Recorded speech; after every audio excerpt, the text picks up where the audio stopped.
Welcome to the calm before the storm. We are having weather and ag in focus here on WDAY radio before whatever is coming at us this week shows up. It's a beautiful day in the neighborhood, and at roughly about 42 degrees, hopefully you have an opportunity to enjoy a little sunshine, even if it's on the drive home today, because it's one of those beautiful fake spring days, I guess we could call it, that is shining brightly for us.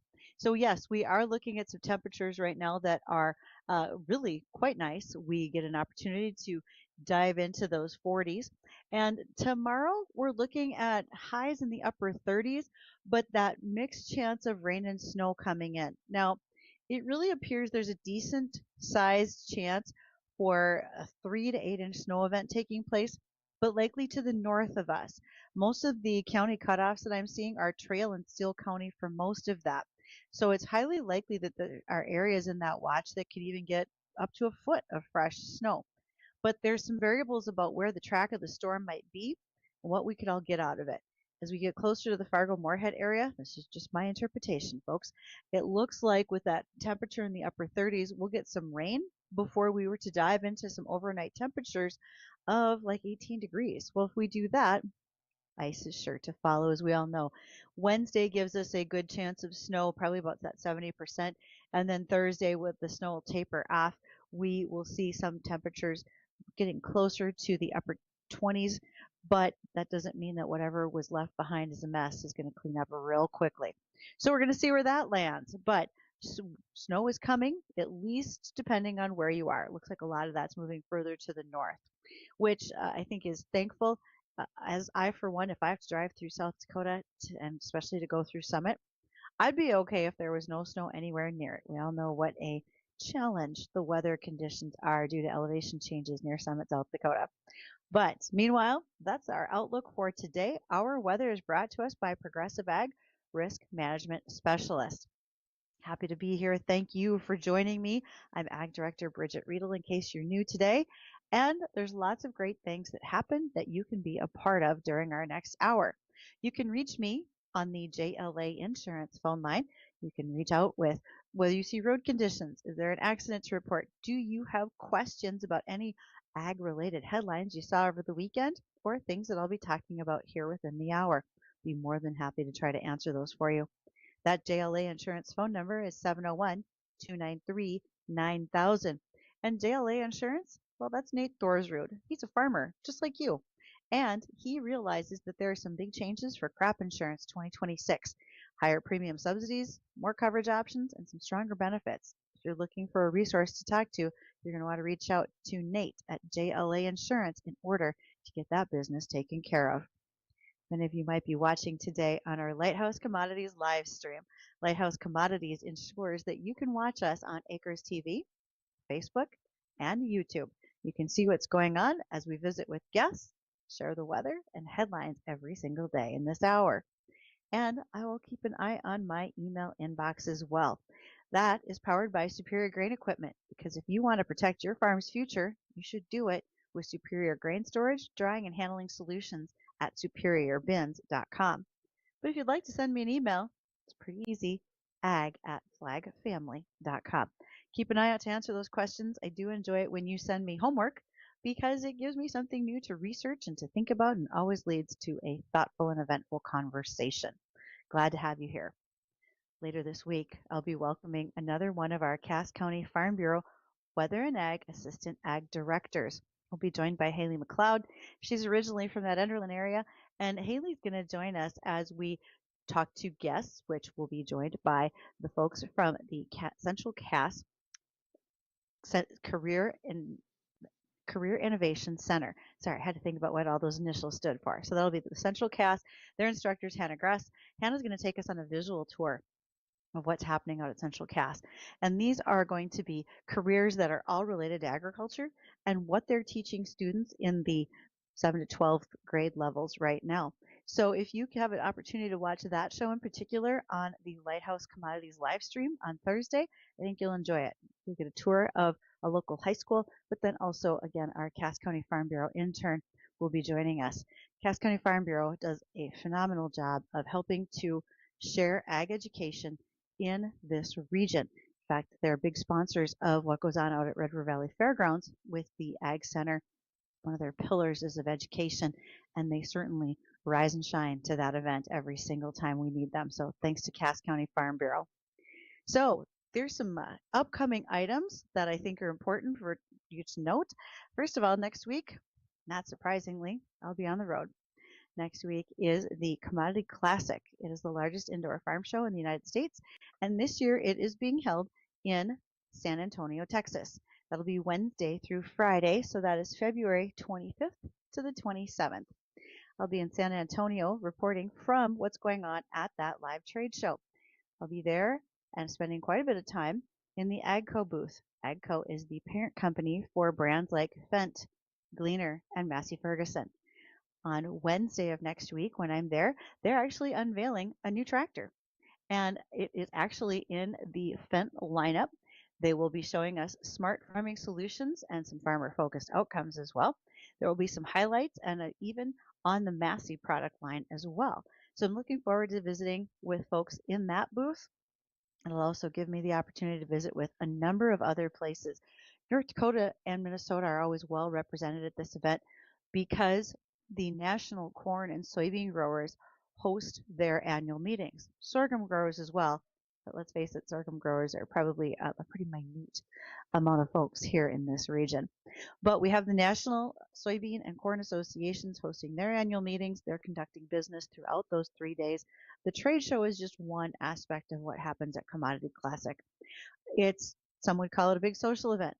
Fine, go ahead. You all have your favorite things to go to, whether it's going to rodeo. Maybe you attend a particular trade show here in this region because there's people you want to see and talk with. And that happens on a national level at things like Commodity Classic. For me, I have the opportunity to not only visit with the folks at Fendt and AGCO, there's a lot of booths that I want to travel to and pick up information from. There's a wide swath of updates from folks. There are new companies and products that are coming into the market that I'll be curious about, and some of our fan favorites from this region. I've already got time booked with the folks at Bushel because Bushel is going to be talking about their new debit card that can be tied to your accounts through Bushel, where you're doing already quite a bit of your dollars and cents work when it comes to your assembly sheets, your grain sales at an elevator. Now you have an account in which to hold it. Now you're actually going to have a debit card tied into all of that as well. So there'll be new things to talk about that are coming out from Bushel while we're down there. Now, I made mention that this is the biggest time of the year for everybody's meetings, right? Whether we are doing those at a local or national level. Peterson Farm Seed just announced this morning that they have their Cup of Agronomy series that's going to be coming across the region, and they're starting here this week on February 19th. They're going to be in Prosper, North Dakota at their home office at 9 a.m. What happens at these events? Well, they're going to be featuring a regional agronomist, also members of the company's agronomy and product teams. The topics are tailored to what's happening in that specific geography or what they might be expected to face in the upcoming weeks, whether it might be disease pressure, insects, weeds, fertility decisions, and even weather-related questions that might be impacting yield. This is about practical agronomy. It is an open discussion. It is not a sales pitch. It's a great opportunity to compare notes with what Peterson Farm Seed is seeing, as well as what your neighbors might be seeing in their fields. So that'll kick off, as I mentioned, this week, February 19th at Prosper at 9 a.m. Next week, they'll be in New Folden and Fordville. By the way, if you're looking for any of these specific dates and times, you can go to cupofagronomy.com. Later on, as we get into March, there'll be Enderlin, Minto, Velva, Morris, Minnesota, Millbank, South Dakota, Mora, Minnesota, and Jamestown. So if you are a Peterson Farm Seed customer or you're simply curious and you'd like to see what's being discussed, here is a chance. And again, that is Peterson Farm Seed Cup of Agronomy agronomy series that's going to be across the state. Now, University of Minnesota held an event last week, and it was a webinar. It's part of their strategic farming Let's Talk Crops session. And their discussion was about pest forecasting. So the discussion was with Joachim Wiersma. He's an extension small grain specialist, and then also a crop educator, Ryan Miller. And their topic of discussion was winter weather impacts on the survival of pests that overwinter in Minnesota and growing degree day models that can help assist with forecasting. With the very dry and very cold air, that can sometimes cause the disease or the death of certain pests in Minnesota because of desiccation, formation of ice crystals, etc. It's kind of like your car. When they require antifreeze to work properly in the cold weather, insects also require a bit of an antifreeze type compound to keep them alive. They will excrete water before the temperatures drop below freezing, and then that concentration of sugars increases within their body. The concentration of these solutes produces a natural antifreeze that can lower the temperature so that pests could freeze and die, but that might not happen until they get to minus 30 degrees Fahrenheit for extended periods of time. So, really, it's very important to realize that even though our winter weather can certainly be impactful, there are things that can survive each year. There are pest models that happen. We need to remember that things like soybean aphids, they overwinter on buckthorn buds, and they're routinely exposed to air, but they will cold air, but they'll survive down to minus 30 degrees. Additionally, we know that there are larvae that burrow into the ground. They manage to stay warm in a variety of ways. So it's not so easy as just saying, boy, it's cold this winter, all the bugs ought to be dead. At least the mosquitoes are. We can be thankful for that. If you're interested in these strategic farming Let's Talk crop sessions, they are held every week on Wednesdays. They are a webinar that is free to attend, and they're hosted by the University of Minnesota Extension. If you're curious how to sign up for those, you can send me emails, ag@flagfamily.com. I'll share those with you. Meanwhile, it's time for the American Ag Network's Livestock Report. When we return, we're going to be joined by Chris Sherman. We're going to talk about some ag tech. And this time, it's more than just a little techie. I'm going to need a lot better definitions on a sock, besides the one on my foot. We'll return after this.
It just so happens that we are joined today by one of the smartest people I know. That's because he understands cybersecurity, internet, and so many other abbreviations and classifications that I may never understand entirely. We want to talk about some technology today, and we're going to start every month doing some ag tech, whether it is services or solutions that you can be using for your farm, your agribusiness, and more. And we're going to kick that off with Chris Sherman. He is with Tech Support Farm. And Chris, whenever I listen to ads on air, when I'm maybe in hold, etc., I hear people talk about their businesses and say they're SOC 2 certified. You know what? I've got two Yes, socks. They're both on my feet, and those aren't the same thing, are they? that is true. SOC 2 certification really deals with the level of security that an organization has, and they have to. I believe it's through the National Institute of Standards that they acquire that certification. But SOC is really basically it's SOC. It stands for Security Operations Centers, and it's the people that are actually monitoring behind the scenes and managing your the security and the tools that you're using on your farm. So Okay, so realistically, when a when I say I have SOC 2 certification, that means that there is someone watching out in the wings for all the bad things that could be happening to my to my email, to my website, to any of the traffic that's going on if I have people registering for events, etc. Correct?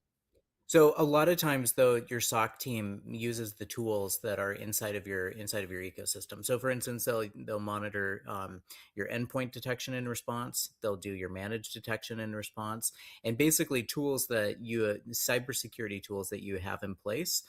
They're not only monitoring it, but then they will also take steps to quarantine issues. Like for instance, your managed detection and response is kind of like the security cameras or the surveillance inside of your network.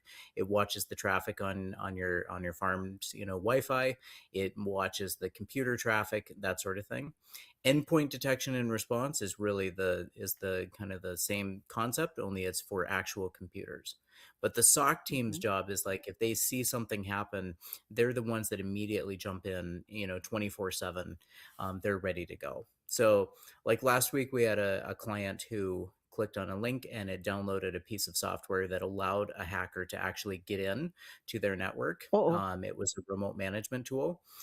We had it locked out within, I think it was 90 seconds due to a SOC team. okay, okay. This is maybe an odd question, but once someone gets in, is there like an average amount of time that a hacker is inside your computer, or how much? Maybe the bigger question is, how many things can they do in let's say 12 minutes?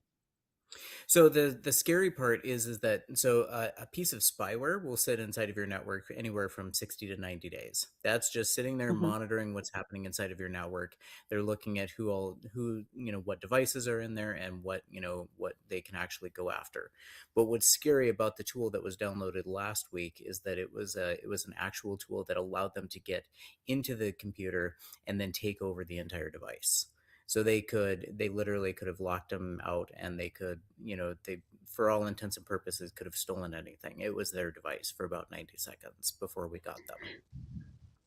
Oftentimes, and I had this in my previous job, if I was having computer issues, someone could remotely reach out to my computer. I Correct. would have to Yes. agree to it, and they would work on my machine.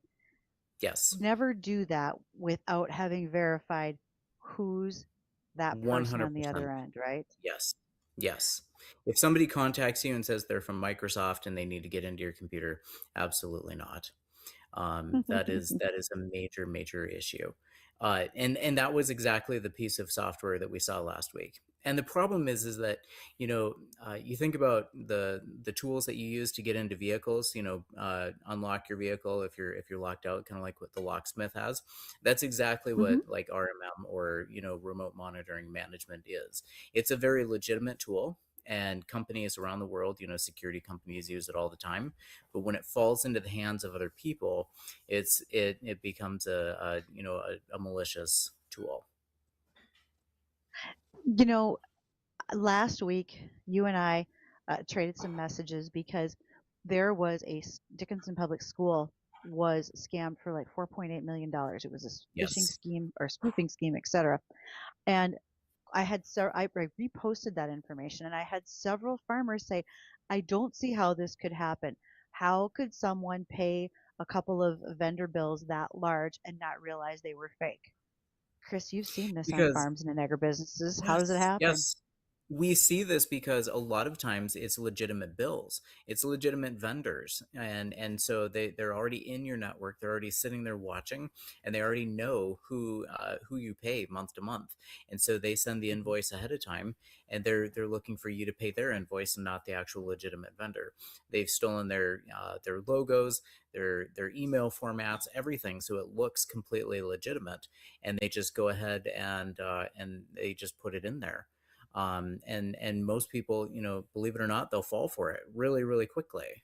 So Because it looked real, and that's someone yes, you've been doing it business looks with. real. So, And it might be something as simple as they move to pay online, and you can mhm. just click on this website and pay your bill automatically. They already saw what the PDFs look like from the months prior, so they already know what you're paying month to month, and they just get you to pay.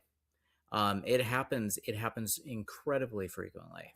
We even see ones where they'll just send an invoice out from a legitimate vendor, and they'll say, "Hey, you missed a payment last month. To ensure prompt service, we need you to hurry up and get this paid." And most people will feel that little bit of heat and that urgency, and they will go ahead and get it done, and they'll pay it without even Yeah. thinking.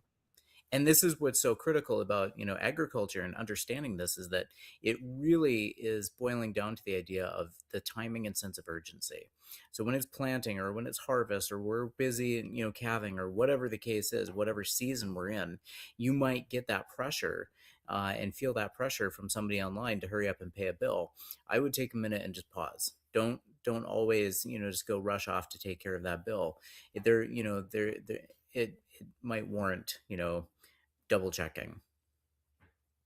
I think it warrants double checking all the time. Um, Chris, Absolutely. do you have time after the Yeah, news for just a couple more questions? Wonderful. I've got a few more absolutely. for you. I do know that listeners are like, gosh, you talk to this guy all the time and you keep hammering on cybersecurity. You know why we keep hammering on it? Because it still keeps happening. And that's why there were Yeah. breaches last week Yes. and why scams continue. So don't go anywhere. When we come back from the news, there are some other items we want to cover with Chris Sherman. He is joining us from Tech Support Farm, and we're going to talk a little bit more about ag tech solutions for your farm and agribusiness.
Today, we're going to spend some time talking about ag tech solutions for your farm and or ranch and agribusiness. And our expert is Chris Sherman. He's with Tech Support Farm. If you have not gone to techsupport.farm and looked at the fence check assessment, today is your day. You're going to want to use that tool to determine, do I have what I need to protect myself when it comes to cybersecurity for my agricultural related industry? Now, Chris, you might giggle just a little bit. When we were listening to the news, I had to return an email, and this is with a estate planning business who specializes in working with farms. And the email address was an MSN email. And I knew that you would probably roll your eyes just a little bit. Yes. Why is an MSN email bad if you are a business handling financial documents? Yeah, well, and then unfortunately, we are seeing a lot of businesses that still are using Gmails, MSNs, AOLs, the old Outlook or the Hotmails. Those emails are consumer grade emails. They do not have the same security, protections that commercial grade email addresses do. So it is really important that businesses start, especially farms, start using actual .com email addresses that you own, and then have the proper email filtration on the inbound, and then making sure that you've got spoofing protections on outgoing emails so that nobody else can spoof you as a business. But yeah, and unfortunately, those consumer grade emails are kind of like mailboxes on the side of the country road. That it's not the same as the post office box with a lock and key. Oh, and just about anybody can open up one of those outside mailboxes, so your Yes. email is just as vulnerable. Yes. When we were talking before the news, Chris, we made mention of an unfortunate situation with Dickinson Public Schools, and there was a multi-million-dollar loss due to a spoofing scam. Can that money be recovered if you are spoofed by one of your approved vendors, someone, whether it's a local construction company who's building a building for you, whether it is with your bank, your crop insurance agent, you get spoofed, you pay the invoice, it's $40,000. Is that money recoverable? In a lot of cases, it's not recoverable. The one thing I would say is that it depends case by case, of what can actually, they can go after and recover. But at the same token, a lot of times it is a loss. And the reason why is because by the time that somebody was alerted to it, by the time that somebody realized that we have a problem, the ship has sailed, and that money is Mhm. long gone, and it's out of country. The best way to recoup those losses is through a cyber insurance, and trying to file a claim that route. So, but the Is challenge with cyber insurance is that you have to have all the cybersecurity tools in place, and you have to be doing your due diligence and following the rules. Otherwise, it's kind of like, if you didn't have your seatbelt buckled, then it's kind of on you. You know. Mhm. Well, cyber insurance is no different than any other insurance I carry. If I don't get Yep. all the right details, it's a hassle. It may Correct. get to the point Yes. where I don't even want to try to follow through anymore Yep. because it becomes so overwhelming. Okay, that's fair. Yes.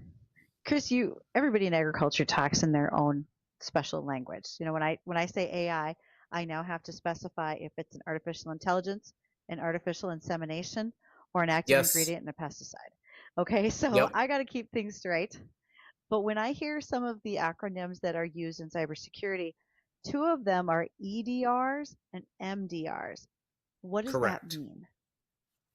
So an endpoint EDR stands for endpoint detection and response. And EDR is kind of like a camera system or an alarm system that sits on your endpoints. Endpoints are essentially computers, laptops, tablets, mobile devices, those kinds of things. Anything that is actually a device that a user uses. And the concept is that it will sit there and it monitors what is being downloaded. It monitors the traffic on that device, and it looks for suspicious activity. And once there is a suspicious incident, then the next piece that steps into play is called MDR, or Managed Detection and Response.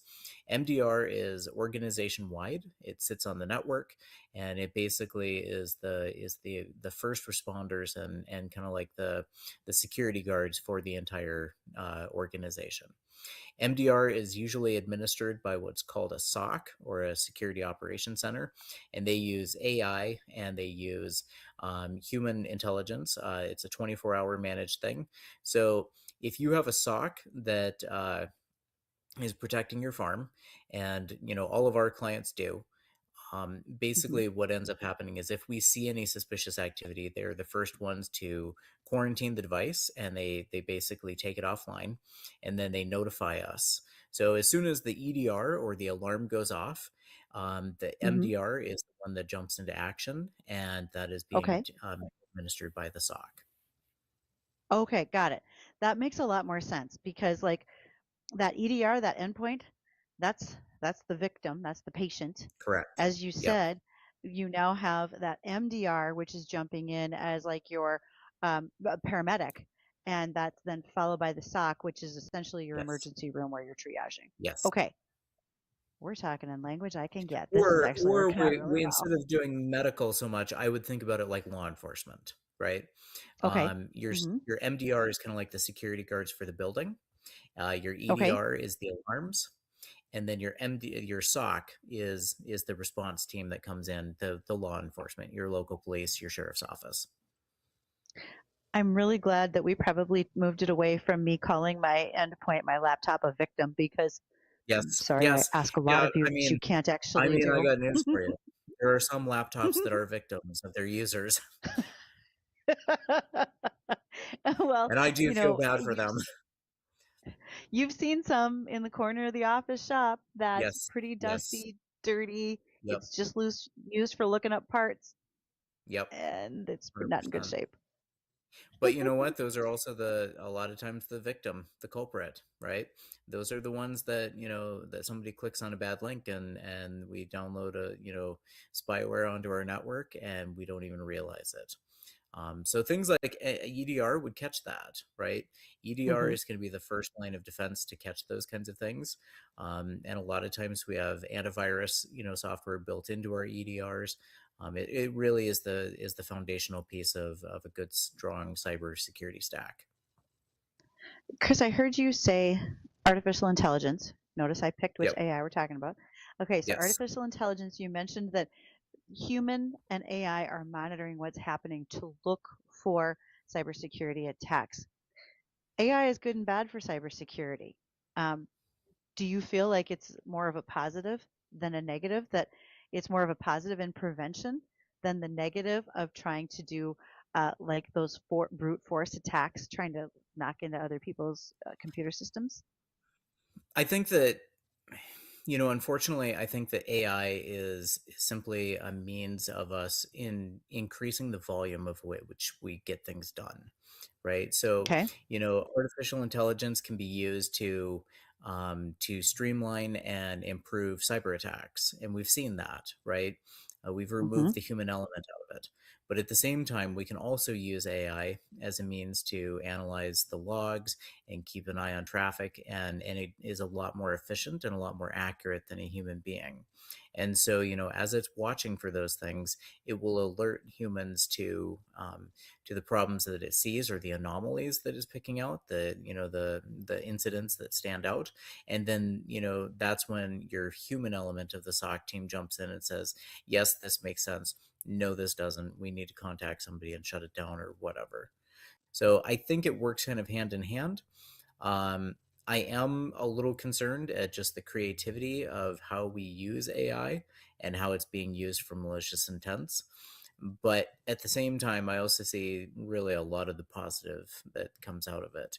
It makes a lot of things a lot more affordable, and attainable. A good example of that would be like network penetration testing, and Hmm. finding the holes inside of your network. Usually that takes engineers and security professionals a couple days to go through that. But now we use AI, and it makes a $5,000 pen test goes down to a couple $100 because we're using artificial intelligence, and it's And it's it's getting relatively better just as all the effective. time. Yes, yeah, Yeah. exactly. Yeah. Chris, if folks would like to reach out and find you, I often talk Yeah. about your website, but also you've done a number of podcasts. So for those of you who just think, well, maybe I just want to hear something that he's talking about, folks can find you on a recent episode of Farm for Profit. You're also going to Yes. be coming out on the Geek Speak podcast from GK Technology. You'll be doing one with Tommy Grisafi, who does Yes. the Ag Bowl podcast. So you're in a lot of places, but what is that website where folks can go to do the fence Yeah, check it's assessments? www.techsupport.farm, and right at the very top is the fence check assessment. And fence check is a really easy tool. You just click on it, you answer a couple questions about your farm, and you get a report back that shows you actionable steps that you can take today to improve your farm security, and then ways that we can help you out. And it's important to note, we don't use this as a sales tool, and we're not going to just go calling everybody and bugging them, but it's very helpful, very eye-opening, and very educational, and it's And not free. just for your farm.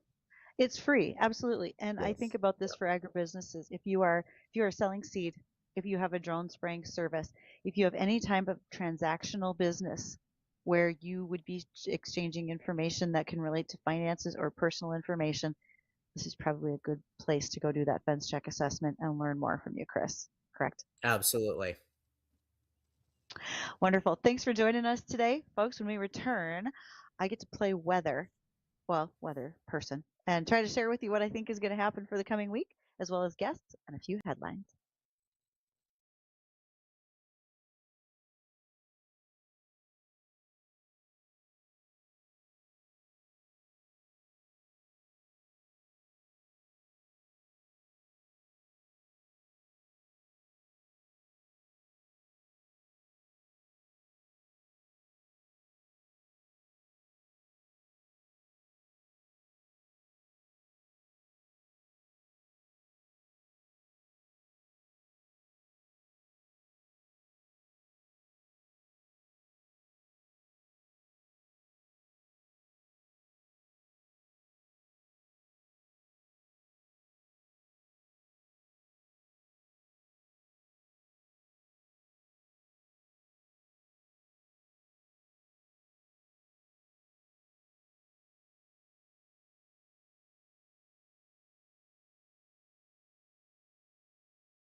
It's going to be a busy week with lots of great guests as always. When you tune in tomorrow, we're going to be joined by Jeff Irwin. Jeff he's from the area. He works for a local equipment dealership, but he had the opportunity to be on a panel at the Top Producer Conference in Nashville last week and talking all about farmer suicide, prevention, symptoms, concerned causes, and so much more. And so Jeff is going to join us to give us a recap about that panel and what it was like to attend the Top Producer Conference. Then Wednesday, certainly Wednesday weather trivia, and I'll have Rachel Spencer Gable with me. She just wrote a book called 90 Years of Catching History. It's the story of the calf catch contest at the National Western Stock Show in Denver. I mentioned Thursday, which will be the Career Innovation Center for Central Cass. They're going to give us a visual walking tour, and we'll be joined by our Assistant Ag Director, and that is Haley. Haley McLeod. Had to think of her name for a second. Haley's going to join me this month. She's sponsored by Cass County Farm Bureau. Lastly, on Friday is certainly Market Uncovered with Greg Hansen. If you have questions that you want to talk about your commodity trading, your time to send them to me is now, and you can email me ag@flagfamily.com. Thank you to Superior Grain Equipment for making sure my inbox is rolling and catching all of your questions as necessary. And on Friday, one last guest to join us will be Dr. James Kirsch. He was honored over the weekend at NDSU. He was the Agriculturalist of the Year at the 100th Little Eye held by the Saddle and Sirloin Club. Well-attended banquet, great stock show. And Dr. Kirsch has a lot of years in agriculture, teaching students, so much more. We're excited to visit with him and hear all of his stories and history and wisdom. I'm going to go back to Wednesday's guest. That's Rachel Spencer Gable. She wrote the book 90 Years of Catching History, the history of the calf catch at the National Western Stock Show in Denver.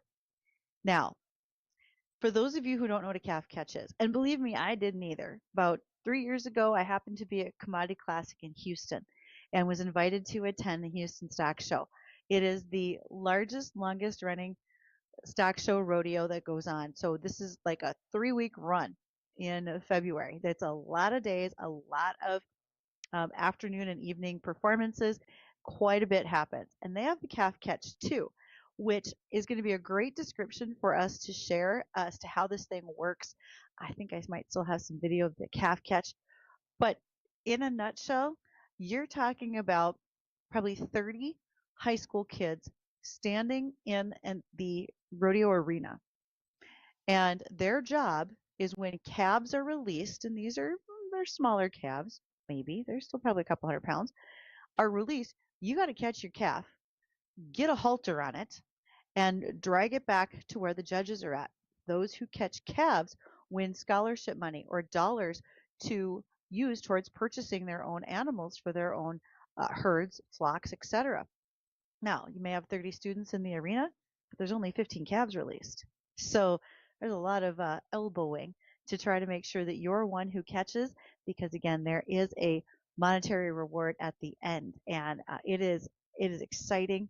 It is fun to watch. I am sure every insurance agent out there just about had a heart attack over the thought of liability, but somehow they do it, and they've been doing it for 90 years in Denver at the stock show. Great amount of history, lots of people who have gone on to really fabulous careers and public service, as well as changing history, have been a part of that calf catch. And we're going to visit with the author, Rachel, more about that book on Wednesday. Meanwhile, Wednesday could also be a day that the weather may not be exactly what you expected. Today we're looking at highs in that roughly low 40s. We're about 42. We are going to see tomorrow a potential for rain. A lot of this snow system looks like it's going to be hitting north of the Fargo-Moorhead area. The cutoff line looks to be somewhere around maybe Hillsborough. We're talking Steele and Trail County. Now, this could be a decent-sized snow event, 3 to 8 inches of snow that could be taking shape, and there could be localized areas who receive upwards of 12 inches of snow. There also is an expectation, due to a winter storm watch being set up until Thursday at noon, that we could have blowing and drifting snow. We could see wind gusts as high as 35, and that accumulation of snow could be happening. If it's heavy, wet snow, it's not going to blow quite as much. But if we get rain, particularly here in Cass County, and we see ice on our highways prior to the snow coming, and then wind that'll polish it up, none of this seems like a really great time. So keep that in mind. We might see things that we didn't want to later on this week in the weather. And our weather is brought to us by Progressive Ag. They are the risk management specialists.